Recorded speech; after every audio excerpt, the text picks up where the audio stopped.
আপনার ফেসবুকে এরকম অনেক ফ্রেন্ড রয়েছে যারা আপনাকে ফ্রেন্ড রিকোয়েস্ট পাঠানোর পরে আপনার ফ্রেন্ড রিকোয়েস্ট অ্যাকসেপ্ট করেছে। আবার এমন কিছু ফ্রেন্ডও রয়েছে যারা আপনি 2 বছর 4 বছর ইভেন 10 বছর আগেও ফ্রেন্ড রিকোয়েস্ট পাঠিয়েছেন, কিন্তু আপনার ফ্রেন্ড রিকোয়েস্ট এখনো এক্সপেক্ট করেনি, শুধুমাত্র আপনাকে ঝুলিয়ে রেখেছে। না আপনাকে রিজেক্ট করছে, না আপনার ফ্রেন্ড রিকোয়েস্ট অ্যাকসেপ্ট করেছে, কিছুই করছে না। তো এরকম ফ্রেন্ডদের আপনি যদি চান, খুব অনায়াসেই এদেরকে আপনার ফ্রেন্ড রিকোয়েস্ট থেকে রিজেক্ট করতে পারেন, অর্থাৎ আপনার ফ্রেন্ড রিকোয়েস্ট যে পাঠিয়েছেন সেই ফ্রেন্ড রিকোয়েস্ট ক্যান্সেল করতে পারেন। কেননা এরকম ফ্রেন্ডের আপনার কোনো দরকারই নাই। যাকে আপনি 2 বছর 4 বছর আগে ফ্রেন্ড রিকোয়েস্ট পাঠিয়েছেন অথচ আপনাকে ঝুলিয়ে রেখেছে, আপনার ফ্রেন্ড রিকোয়েস্ট অ্যাকসেপ্ট করেনি, তাহলে তাকে আপনি নিজের ফ্রেন্ড রিকোয়েস্ট সেন্ড কেন করবেন? যদি ভুল করেও আপনি ফ্রেন্ড রিকোয়েস্ট সেন্ড করে থাকেন, তাহলে আপনার উচিত এই ধরনের ফ্রেন্ডদের লাথি মেরে বের করে দেওয়া। এই ধরনের ফ্রেন্ডদের কি করে আপনি ফেসবুক থেকে বের করবেন সেটাই আমি আজকের এই ভিডিওতে তোমাদের দেখাবো।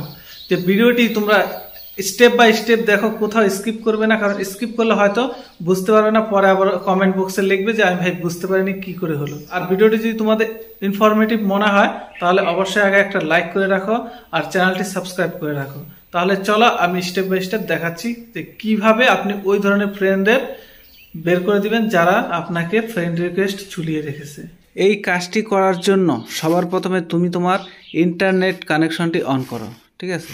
ইন্টারনেট কানেকশনটি অন করার পরে তুমি ফেসবুক অ্যাপসে চলে যাও। ফেসবুক অ্যাপসে চলে গেলাম। ফেসবুক অ্যাপে যাওয়ার পরে উপরে ডান দিকে কর্নারে দেখবে একটা 3 লাইন আছে, মানে ফেসবুক প্রোফাইল আইকনের মধ্যে 3 লাইন আছে, সেখানে ক্লিক করতে হবে। সেখানে ক্লিক করলে একটা পেজ খুলে যাবে। সেই পেজে দেখবা ফ্রেন্ডস বলে একটা অপশন আছে, সেই ফ্রেন্ডস অপশনে তোমাকে ক্লিক করতে হবে।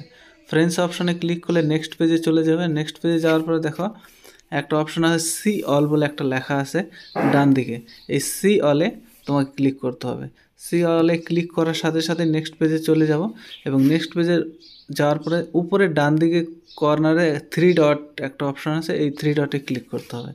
ক্লিক করার সাথে সাথে দেখবে সবার নিচে ভিউ সেন্ড রিকোয়েস্ট বলে একটা অপশন আছে, অর্থাৎ এই ভিউ সেন্ড রিকোয়েস্টে ক্লিক করলে তুমি দেখতে পারো কাদের কাদের তুমি ফ্রেন্ড রিকোয়েস্ট পাঠিয়েছো।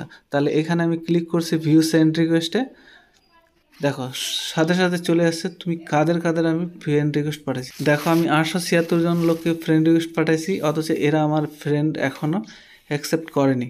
তাহলে এদের চাইলে তুমি ডিলিট করে। কিছু ফ্রেন্ড এরকমও আছে যাদের আমি 2 বছর বা 3 বছর আগেও ফ্রেন্ড রিকোয়েস্ট পাঠাইছি, তারাও আমাকে ঝুলিয়ে রেখেছে। তো সেই রকম ফ্রেন্ড তোমার, আমি মনে করি এইরকম ফ্রেন্ডকে তোমার ডিলিট করে দেওয়া উচিত, ক্যান্সেল করে দেওয়া উচিত। দেখো 2 বছর আগে ফ্রেন্ড রিকোয়েস্ট পাঠিয়েছি, এরাও আমার অ্যাকসেপ্ট করেনি। তারপরে তোমার এই দেখো এই যে এই একটা অপশান আছে 43 সপ্তাহ আগে একটা ছেলেকে ফ্রেন্ড রিকোয়েস্ট পাঠিয়েছি, এটা আমার ছোটোবেলার বন্ধু, স্কুলের ফ্রেন্ড, সেও পর্যন্ত আমার ফ্রেন্ড রিকোয়েস্ট করে। তাহলে এরকম ফ্রেন্ডদের আমি ফ্রেন্ড রিকোয়েস্ট পাঠিয়ে ভুল করেছি, তাই এদের আমি ডিলিট করতে। কীভাবে ডিলিট করতে হবে সেটা, তার জন্য আমাকে এই ক্যান্সেল অপশানে ক্লিক করতে হবে। ক্যান্সেল অপশানে ক্লিক করলে দেখতে পারবে এরকমভাবে তুমি সবাইকে ক্লিক করে ক্যান্সেল অপশানে ক্লিক করে ডিলিট করে দিতে পারবে। ঠিক আছে বন্ধুরা? তো এইভাবে তুমি এই যাকে যাকে তোমার মনে হবে এইভাবে ক্যান্সেল করে তোমার কাজটি করতে পারবে। তা আশা করি তোমরা ভিডিওটি বুঝতে পেরেছো। আর যদি ভিডিওটি ভালো লেগে থাকে তাহলে অবশ্যই একটা লাইক, আর চ্যানেলটি যারা এখনও সাবস্ক্রাইব করেনি তাহলে চ্যানেলটি অবশ্যই সাবস্ক্রাইব করে পাশে থাকা বেল আইকনে প্রেস করে দাও।